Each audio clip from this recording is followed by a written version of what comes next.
Rudyard Griffiths here, the publisher of the Hub. Well, we got a midweek roundtable for you on deck. We got to unpack what has been happening in the Middle East, the culmination of a 12-day war between Iran and Israel, a remarkable seeming finale with a ceasefire orchestrated and engineered by Donald J. Trump. To help unpack it all, joined by Sean Speer, our co-founder and editor-at-large at the Hub. Yeah, great to connect with you, especially on what seems like an historic moment. What do you make of the past several days? How should we understand them? Yeah, so I've been thinking a lot about this. I want to pick up on another video that and podcast that our listeners and viewers will remember, where you and I talked about how the kind of mantra of de-escalation had dominated Western diplomacy, understandably, since the failed wars in Afghanistan and Iraq. Yes. And I think if Trump is able to do what he's trying to do these last 24 hours, which is bring about a ceasefire between Israel and Iran, using in a sense the power and leverage that he has over both countries, it leads to some pretty fundamental reassessments of the mantra of de-escalation. Maybe sometimes the use of force does make sense. Maybe sometimes conflicts cannot be avoided. And then, Sean, I think it really does raise, even for somebody like me who I like to think is up to date on international relations and the theories behind them. It's caused me to rethink, a big theory out of the great financial crisis, that America was somehow in global decline relative to China, Russia, and these other powers that would vie for competition with the United States. Russia and China are MIA through this war. They're MIA in the resolution of this conflict. Well, again, we'll have to see if the ceasefire holds, Sean. But wow, I think they say the world can change, in a matter of days and hours, and I think we've just seen the world change in a big way as a result of President Trump's handling of first the strike on the three Iranian nuclear sites, and then this seeming ceasefire that will put this conflict possibly to bed in a way that, wow, just opens up so many opportunities for Israel, for the region, and for, again, this idea of an American return to kind of hyperpower status in the second decade of the 21st century. Yeah, I have a couple of points that I want to try to make over the course of our conversation. I'll make the first one now and maybe come back to the second one later on, because it directly responds in part to what you just set out. There's a lot of downsides to populism and a lack of institutional knowledge and historical context and all the rest. I think I don't want to speak for both of us, but generally predisposed to expertise and those who've thought deeply about these issues and understands them in a deeper context and understands, past policies and all the rest. But one of the upsides of populism is it's not constrained by the path dependency of longstanding assumptions about policy and governance and all the rest. And you saw leading up to this American strike, a binary being established in a lot of the public discourse. You were either interventionist or you were for regime change. And those, in a lot of ways, reflect kind of conventional thinking, long-standing debates within foreign policy circles in general and conservative circles in particular. And Donald Trump is just not part of any of that, right? He was thinking about these issues in a lot of ways for the first time. And in a way, he just rejected that binary. He said, we can make a strategic and surgical strike against an immediate threat in the form of the Iranian nuclear program. And then we could use that show of force as a tool, as you say, to secure a peace, to in effect bring an end to the conflict. And in that sense, he kind of challenged the conventional wisdom in Washington. And I think, at least as you say, in the early days or the early hours after this ceasefire has been secured is kind of looking right. Yeah. Yeah. And look, again, I think we just have to acknowledge, hats off. Look, I'm normally not a fan of this president, but I think in this case, you have to wonder if he hasn't got the thing that he really wants, Sean, which is a Nobel Peace Prize, joining Woodrow Wilson, Jimmy Carter, and Barack Obama in that exclusive club. I mean, it is, again, remarkable to think what has been accomplished here. That the three key enrichment and storage sites for Iran's atomic program destroyed. Mhm. Israel allowed to significantly degrade Iran's ballistic capacity and basically wipe out an entire generation of its, military and intelligence, command staff, Progress. that Yeah. being in the Iranian military. All of this at a crescendo that everyone, again, going back to how kind of, as you say, the conventional geopolitical wonk's brain is wired, that all of this, was leading to a regional conflagration. We needed to have immediate de-escalation. The words of Mark Carney on the 22nd of June, just after the American strike, he said, Canada calls on parties to return immediately to the negotiating table and reach a diplomatic solution to the end of this crisis. You heard those same remarks out of European capitals Yes. ad nauseum. It, and again, it's like Trump is this like idiot savant of international relations who comes along and says, "Actually, you know what? I we are going to de-escalate, but we're not going to do this for negotiation. I'm going to assert American primacy and power, Yes. and there will be no negotiation." He literally used the F bomb this morning, right, to underline that point.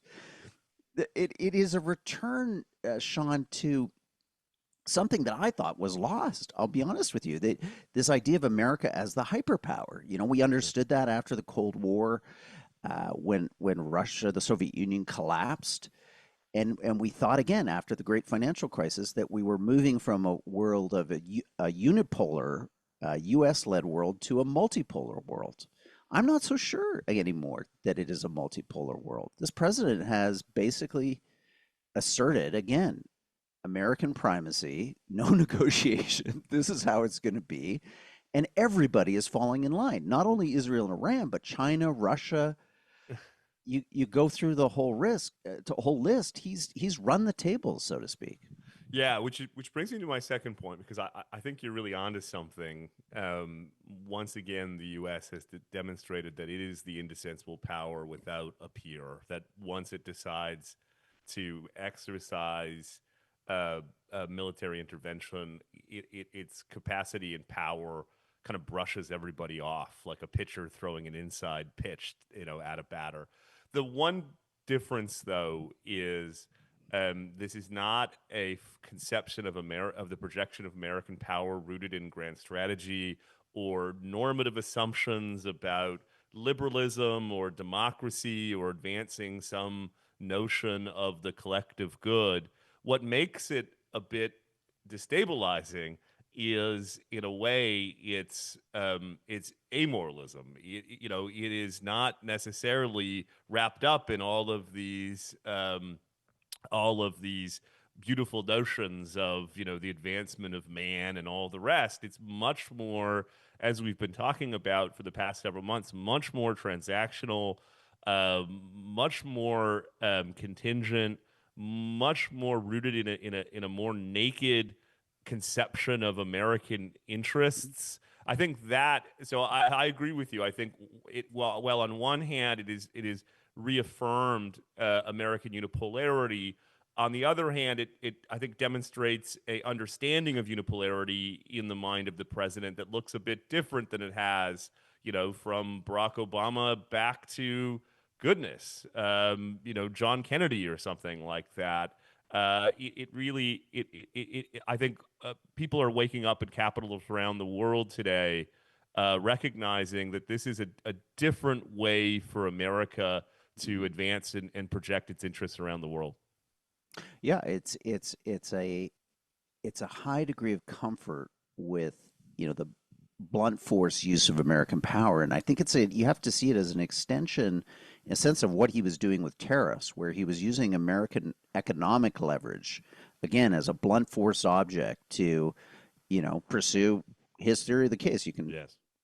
believe in reindustrialization in the United States or not, but the fact is that he's using American power. He did it again the last 72 hours with these strikes. He's off now to the NATO summit. He is going to arrive there like a colossus.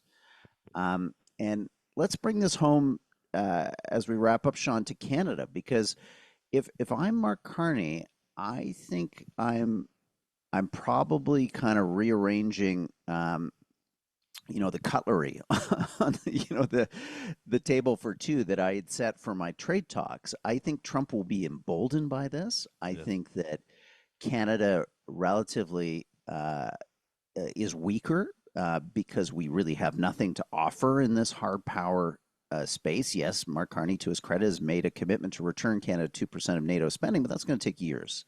Yes. And the fact is that it's clear increasingly that this president is comfortable. He now feels it's successful for him politically and otherwise to use American power. And we're not even 6 months into this presidency. I think if you're Carney, you're a little concerned about what's happened with this so-called 12-day war, as Trump calls it. You're hopefully cheering on the fact that Iran has been, if not removed, defenestrated as just this malicious regional power that used terrorism and all the worst dirty tricks to try to undermine not just Israel but the Gulf states, to basically survive and thrive off chaos in the region. Hopefully, Mark Carney, you're celebrating that, but you're also, I think, worried now that the currency within which this president plays the game are in sums and figures that Canada doesn't have. We just haven't banked this stuff. It's not Yep. who we are. Yep. And I don't know, Sean, I want your reaction to this. I wonder, we're hearing already from the Carney government in the last 24, 48 hours that, the supposed trade deal within 30 days announced at Kananaskis is now looking increasingly uncertain. Yeah.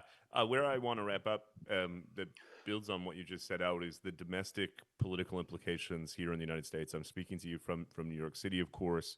One of the things that David Frum has said for a long time is that Canada has time on its side with respect to the trade issue because the political support for Trump to assume domestic economic costs is pretty limited. And so as the cost of the tariffs bite, he might come to the negotiating table in a position of relative weakness.